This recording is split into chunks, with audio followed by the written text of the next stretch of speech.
जय श्री हरि। आप सभी भक्तों पर विष्णु भगवान और माता लक्ष्मी की कृपा सदा सर्वदा बनी रहे। प्यारे भक्तों, आज रसपान करें माघ मास महात्म्य 5वां अध्याय। श्री दत्तात्रेय जी कहते हैं कि हे राजन, एक प्राचीन वृत्तांत सुनाता हूँ। भृगु वंश में ऋषिका नाम की एक विधवा ब्राह्मणी थी, जो बाल्यकाल में ही विधवा हो गई थी। वह रेवा नदी के किनारे विंध्य पर्वत के नीचे तपस्या करने लगी। वह जितेंद्रिय, सत्यवक्ता, सुशील, दानशिला तथा तप करके देह को सुखाने वाली थी।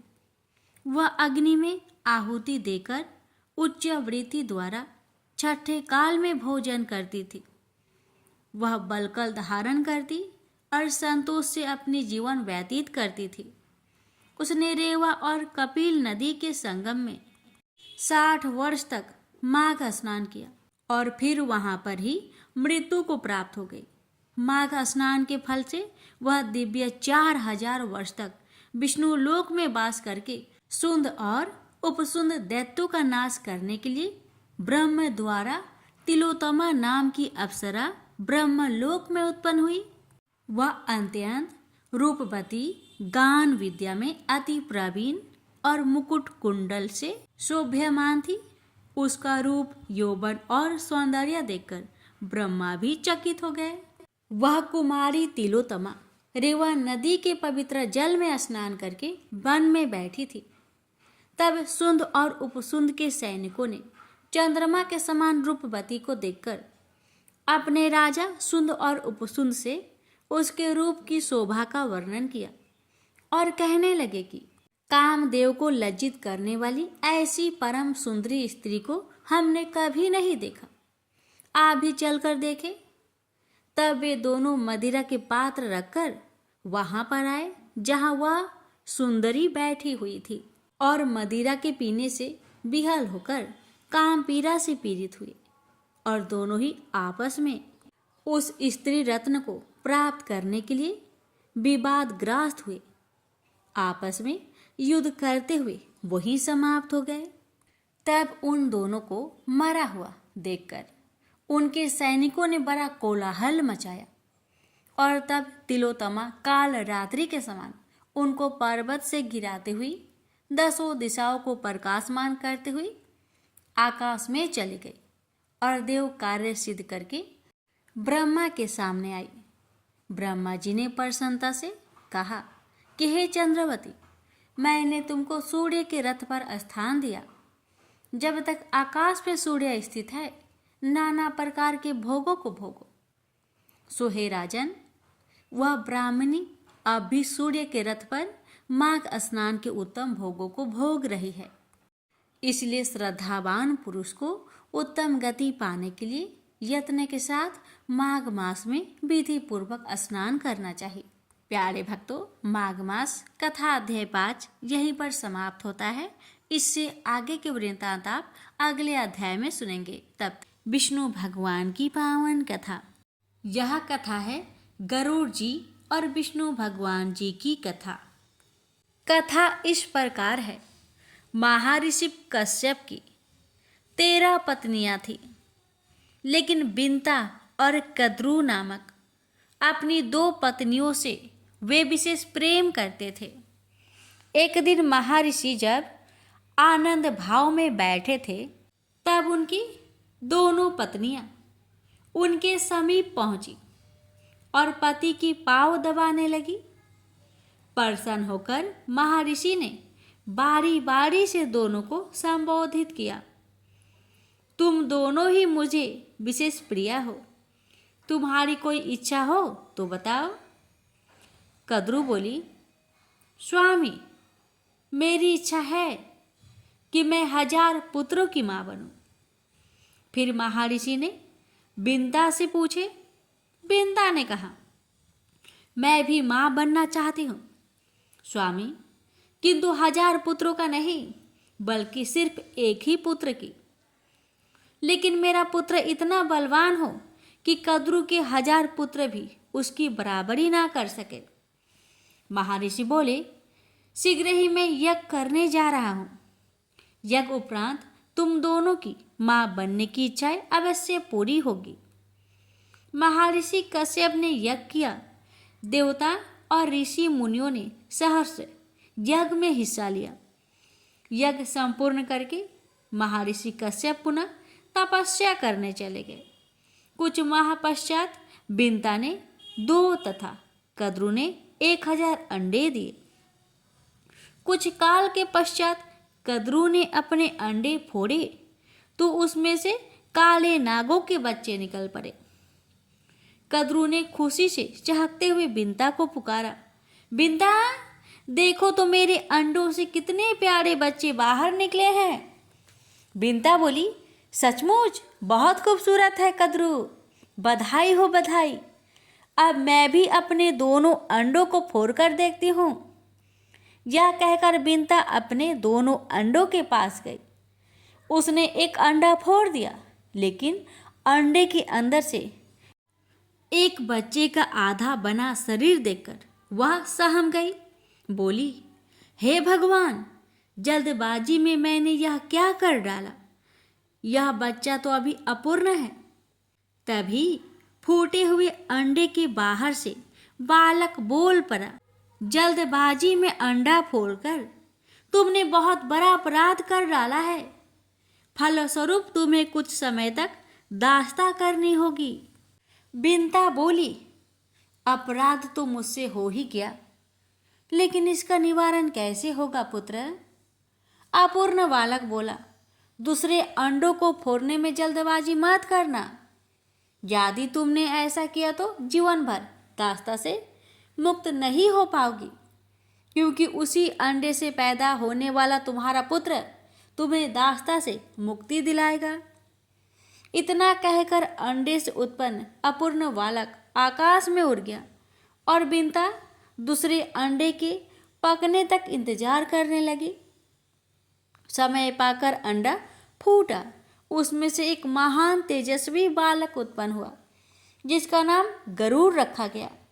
गरुड़ दिन प्रतिदिन बड़ा होने लगा और कद्रु के हजारों पुत्रों पर भारी पड़ने लगा। परिमाण स्वरूप बिंता और कद्रु के संबंध दिन प्रतिदिन कटु से कटुतर होते गए। एक दिन जब बिंता और कद्रु भ्रमण कर रहे थे, कद्रु ने सागर के किनारे दूर खड़े एक सफेद घोड़े को देखकर बिंता से कहा, बता सकती हो बिंता, दूर खड़ा हुआ घोड़ा किस रंग का है। बिंता बोली, हाँ सफेद रंग का। कद्रु बोली, शर्त लगाकर कह सकती हो कि घोड़ा सफेद रंग का ही है। मुझे तो इसकी पूंछ काले रंग की नजर आ रही है। बिंता बोली, तुम्हारा विचार गलत है। घोड़ा पूंछ समेत सफेद रंग का है। दोनों में काफी देर तक यही बहस छिड़ी रही। आखिर में कद्रु ने कहा, तो फिर हम दोनों में शर्त हो गई। कल घोड़े को चलकर देखते हैं। यदि वह संपूर्ण सफेद रंग का हुआ तो मैं हारी, और यदि उसकी पूंछ काली निकली तो मैं जीत जाऊंगी। उस हालत में जो भी हम दोनों में से जीतेगी, तो हारने वाली को जीतने वाले की दासी बनना पड़ेगा। बोलो तुम्हें मंजूर है। बिंता बोली, हाँ मुझे मंजूर है। रात को कद्रु ने अपने सर्प पुत्रों को बुलाकर कहा, आज रात को तुम सब उच्च श्रवा घोड़े की पूंछ में जाकर लिपट जाना, ताकि सुबह जब बिंता देखे तो उसे घोड़े का पूंछ काली नजर आए। योजनानुसार नाग उच्च श्रवा की पूंछ से जाकर लिपट गए। परिणाम स्वरूप सुबह जब कद्रु ने बिंता को घोड़े की पूंछ काले रंग की दिखाई तो वह हैरान रह गई। बोली, ऐसा कैसे हो गया, कल तो इसकी पूंछ बिल्कुल सफ़ेद थी। कद्रु बोली, खूब तसल्ली से देख लो, घोड़े की पूंछ आरंभ से ही काली है। शर्त के मुताबिक तुम हार चुकी हो, इसलिए अब तुम्हें मेरी दासी बनकर रहना पड़ेगा। विवशता पूर्वक बिंता को कद्रु की दास्ता स्वीकार करनी पड़ी। माता को उदास देखकर गरुड़ ने पूछा, माँ आप इतनी उदास क्यों रहती हो? बिंता ने अपनी शर्त हारकर दासी बनने की बात बताई तो गरुड़ ने पुनः पूछा, क्या ऐसा कोई उपाय नहीं है जिससे आप कद्रू की दास्ता से मुक्त हो जाएं? बिंता बोली, यह तो कद्रू से ही पूछना पड़ेगा। यदि वह प्रसन्न हो जाती है तो मुझे दास्ता से मुक्त कर देगी। गरुड़ अपनी माता बिंता को लेकर कद्रू के पास पहुंचा और कहा, क्या ऐसा कोई उपाय हो सकता है? आप मेरी माता को अपनी दास्ता से मुक्त कर दे। कद्रू बोली, हाँ, हो सकता है, बस शर्त है कि तुम मेरे पुत्र को अमृत लाकर दे दो। यह सुनकर गरुड़ सोच में पड़ गया। उसने अपनी माता से पूछा, माँ, अमृत कहाँ मिलेगा जिसे लाकर मैं तुम्हें दासी जीवन से मुक्त कर सकूं? बिंता ने कहा, बेटा, अमृत का पता तुम्हारे पिता बता सकते हैं, तुम उन्हीं के पास जाकर पूछो। गरुड़ महर्षि कश्यप के पास पहुंचे। कश्यप अपने पुत्र को देखकर बहुत प्रसन्न हुए। गरुड़ ने उनसे पूछा, पिताश्री, मैं अमृत लाकर अपनी माता को दास्ता से मुक्ति दिलाना चाहता हूँ। कृपया आप मुझे बताएं कि अमृत कहाँ मिलेगा। महर्षि बोले, पुत्र, देवराज इंद्र ने अमृत की सुरक्षा के लिए बहुत व्यापक प्रबंध कर रखा है, वहां तक पहुंचना बड़ी कठिन है। गरुड़ बोले, इंद्र ने कितने ही करे सुरक्षा प्रबंध क्यों ना कर रखे हो, मगर मैं अमृत लेकर जरूर आऊंगा। आप मुझे सिर्फ उस स्थान का पता बता दीजिए। महर्षि कश्यप ने गरुड़ को इंद्र का पता बता दिया। गरुड़ ने फिर पूछा, पिताजी, मुझे भूख लगती है, कृपया ये भी बता दीजिए कि लंबे मार्ग में क्या खाकर अपना पेट भरूं? महर्षि बोले, अमृत जिस स्थान पर रखा है उस सरोवर तक पहुंचने में तुम्हें वक्त लग जाएगा। इस बीच समुद्र के किनारे तुम्हें निषादों की अनेक बस्तियां मिलेगी। ये निषाद बहुत पतित है और इनके आचरण असुरों जैसे हैं। तुम इन्हें खाकर अपनी भूख मिटा लेना। गरुड़ बोला, और उसके बाद भी मेरा पेट ना भरा तो? महर्षि बोले, सरोवर के अंदर एक विशाल कछुआ रहता है और उसके साथ ही वन में एक महाभयंकर हाथी भी रहता है। दोनों ही बहुत क्रूर और आसुरी प्रवृत्ति के हैं, तुम उन्हें भी खा सकते हो। पिता का आदेश पाते ही गरुड़ अमृत सरोवर की ओर बढ़ चला। मार्ग में उसने निषादों को खाकर अपनी भूख मिटाई। फिर अमृत सरोवर पर पहुंचाकर कच्छप और हाथी को अपने पंजों में दबाया और दोनों को खाने के लिए किसी उचित जगह की तलाश में उड़ चला। सोमगिरी पर्वत पर लहराते ऊंचे वृक्षों को देखकर जैसे ही उसने एक वृक्ष पर बैठना चाहा तो उनके भार से वृक्ष की शाखा टूटकर नीचे गिरने लगी। यह देख गरुड़ तुरंत उड़ा और दूसरे वृक्ष पर जा बैठा। जिस शाखा पर वह बैठा उस शाखा पर उसने उल्टे लटके कुछ ऋषियों को तपस्या करते देखा, लेकिन वह शाखा उनके भार से टूटकर नीचे गिरने लगी। यह देख गरुड़ ने शाखा को चोंच में दबाया और हाथी तथा कच्छप को पंजे में दबाए हुए वह अपने पिता की आश्रम की ओर उड़ चला। कश्यप के आश्रम में गरुड़ ने उड़ते उड़ते अपने पिता से पूछा, पिताजी, मेरे भार से उस पेड़ की शाखा टूट गई है जिस पर कुछ ऋषि उल्टे लटके तपस्या कर रहे थे। मुझे बताइए, अब मैं इस शाखा को कहाँ छोड़ूं? महर्षि कश्यप बोले, तुमने बहुत अच्छा किया पुत्र, जो सीधे यहाँ चले आए। शाखा से उल्टे लटके हुए बालखिल्य ऋषिगण हैं। अगर इन्हें कष्ट पहुँचा तो ये श्राप देकर तुम्हें भस्म कर देंगे। गरुड़ बोला, तो फिर बताइए अब मैं क्या करूं? महर्षि बोले, ठहरो, मैं ऋषिगणों से प्रार्थना करता हूँ कि वे अपना स्थान छोड़कर नीचे आ जाए। महर्षि कश्यप ने ऋषिगणों से प्रार्थना की।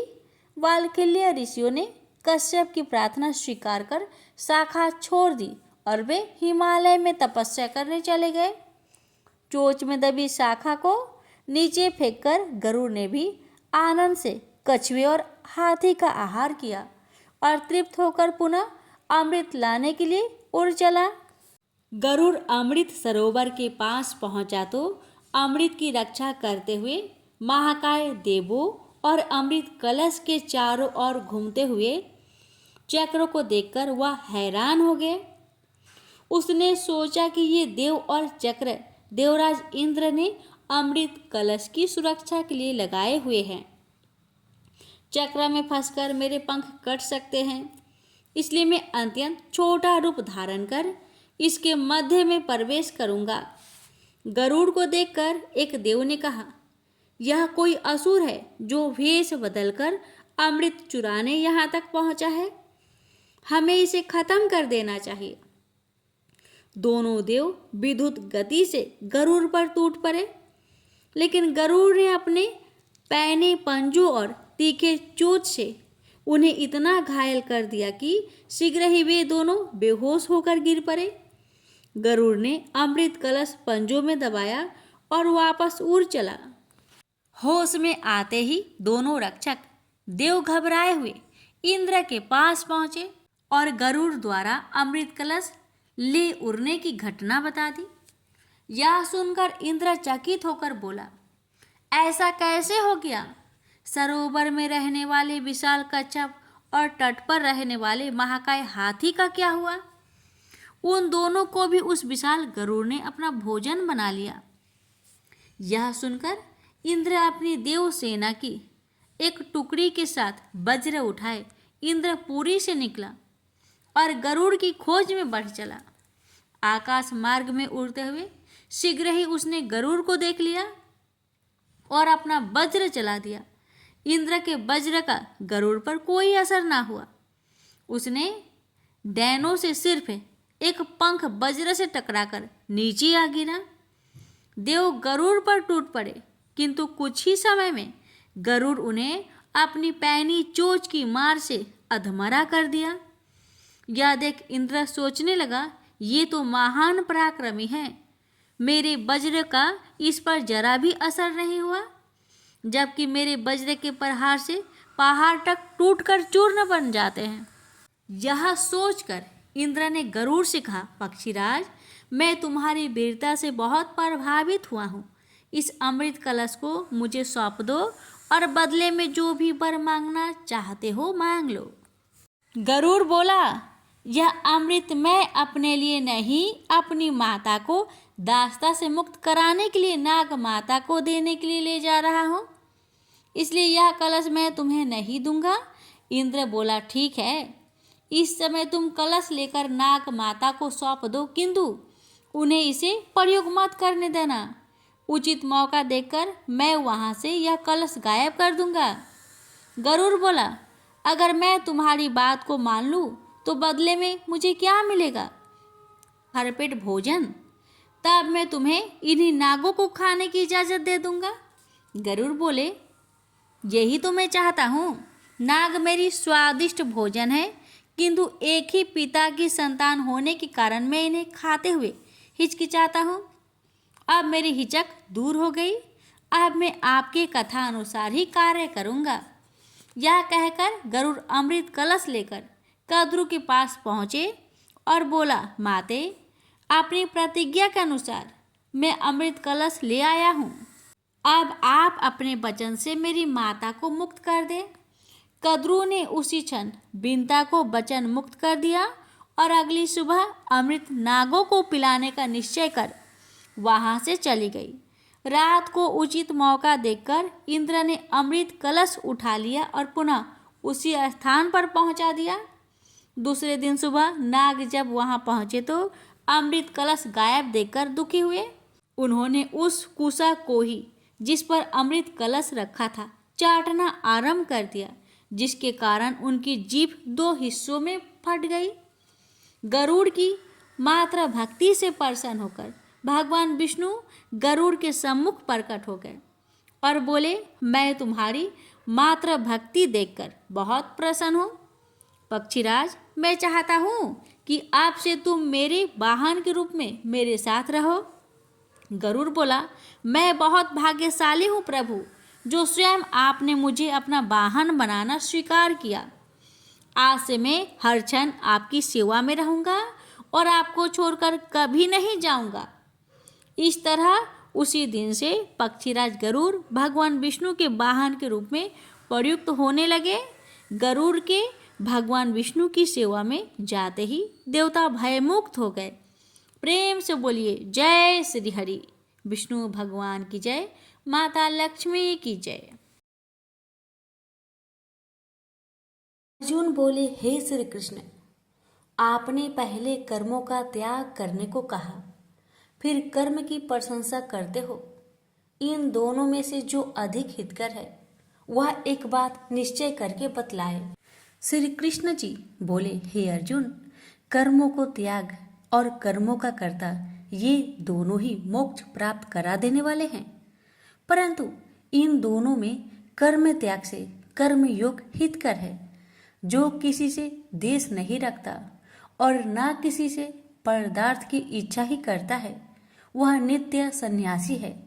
सन्यास और योग को मूर्ख लोग ही अलग अलग समझते हैं। जो इन दोनों में से एक में भी अच्छी तरह स्थित हो जाता है, उसको दोनों का फल प्राप्त होता है।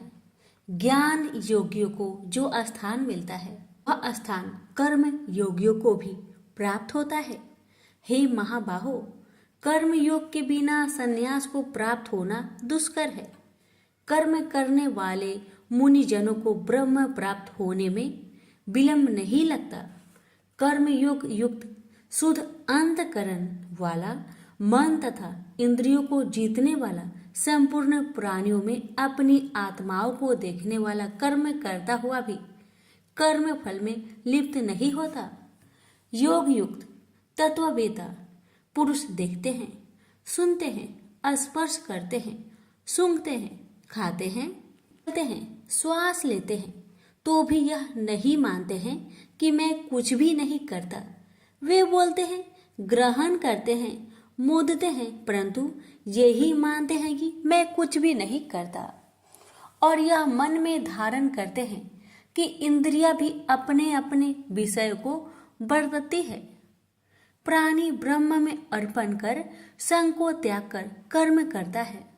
वह पाप में इस प्रकार लिप्त नहीं होता जैसे कि कमल पत्र पर जल नहीं ठहरता। योगी जन शरीर से, मन से, बुद्धि तथा इंद्रियों की आसक्त से रहित होकर आत्मा शुद्धि के निमित्त कर्म करते हैं। योग युक्त पुरुष कर्म फल को त्याग कर मोक्ष रूप शांति का लाभ प्राप्त करता है, और जो योग रहित है वह कर्म फल की इच्छा के बंधन में पड़ जाता है। और सब कर्मों को मन से त्याग करके प्राणी इस नौ द्वारा इंद्रियों की देह रूपी पूरी में ना कुछ करता है और ना कुछ कराता है, आनंद पूर्वक रहता है। परमेश्वर किसी को कर्म में प्रवृत्त नहीं करता। कर्म और फल को उत्पन्न करना ये सब प्रवृत्तियों के द्वारा होता है। परमेश्वर किसी की पुण्य तथा पापों को ग्रहण नहीं करता। जो अज्ञान से आच्छादित है उससे जीवन मोह को प्राप्त होते हैं, परंतु आत्मा ज्ञान के द्वारा जिसका अज्ञान नष्ट हो गया है, उसका वह आत्मज्ञान परमेश्वर के रूप को ऐसा प्रभावित करता है जिस प्रकार सूर्य संपूर्ण संसार को प्रकाशित कर देता है। उसी परमात्मा में जिन मनुष्यों की बुद्धि स्थिर है और उसी में मन को लगाए रहते हैं, उसी में निष्ठा रखते हैं और जो सदा उसी के चिंतन में लगे रहते हैं, ज्ञान द्वारा जिसके सब पाप नष्ट हो गए हैं, वे इस संसार में पुनः जन्म नहीं लेते, क्योंकि ब्रह्म निर्दोष और सर्वत्र समान है। इसलिए वे ब्रह्म को प्राप्त हो जाते हैं। जो प्रिय पदार्थ को पाकर प्रसन्न और अप्रिय पदार्थ को पाकर खिन्न नहीं होते, ऐसे स्थिर बुद्धि वाले मोह रहित ब्रह्मवेता को ब्रह्म में स्थिर जानो, जो बाहरी पदार्थों में चित्त को आसक्त नहीं होने देता। वो ही आत्मा सुख का अनुभव करता है। इंद्रियों के स्पर्श से जो भोग किए जाते हैं वे वस्तुतः दुखदायी होते हैं। उनका आदि भी और अंत भी है। हे कौतन्य, ज्ञानी लोग ऐसे भोगों में रत नहीं होते। शरीर छूटने के पहले जो मनुष्य काम और क्रोध के बेग को सहन करने में समर्थ होता है, वह योगी और सच्चा सुखी है। जो योगी आत्म सुख से सुखी, अंतरात्मा के आनंद से आनंदित और अंतर ज्योति से ही प्रकाशित है, वह ब्रह्म रूप होकर ब्रह्म निर्वाण को प्राप्त होता है। काम तथा क्रोध जिनमें नहीं है, मन के बेग को जिसने रोक लिया है, ऐसे आत्मज्ञानी योगियों को ब्रह्म निर्वाण सहज ही प्राप्त हो जाता है। बाहरी पदार्थों के संयोग से अलग रहकर दोनों भवों के बीच में दृष्टि लगाकर नासिका के भीतर चलने वाली प्राण वायु तथा अपान वायु को सम करके इंद्रियों, मन और बुद्धि को बस में करके इच्छा, भय तथा क्रोध को त्याग कर मोह की इच्छा करने वाले योगी जन जीवन मुक्त है। जो मुझको सब यज्ञों और तपों को भोगता, संपूर्ण लोकों का स्वामी और सब प्राणियों को मित्र जानते हैं, उन्हीं को शांति प्राप्त होती है। प्रेम से बोलिए श्री कृष्ण भगवान की जय। यहीं पर श्रीमद् भगवत गीता पाठ 5वां अध्याय समाप्त हुआ। अब सुनेंगे 5वें अध्याय का महात्म्य। श्री भगवान जी बोले, हे लक्ष्मी, अब 5वें अध्याय का महात्म्य सुनो। एक पिंगल नाम का ब्राह्मण अपने धर्म से भ्रष्ट हुआ। वह कुसंग में बैठा, मच्छी मांस खाता, मदिरा पान करता, जुआ खेलता। जब उस ब्राह्मण को जाति से बहिष्कृत कर दिया गया तो वह दूसरे देवयुग से पिंगल नाम के राजा के यहाँ नौकर हो गया। राजा से और लोगों की चुगलियां किया करे।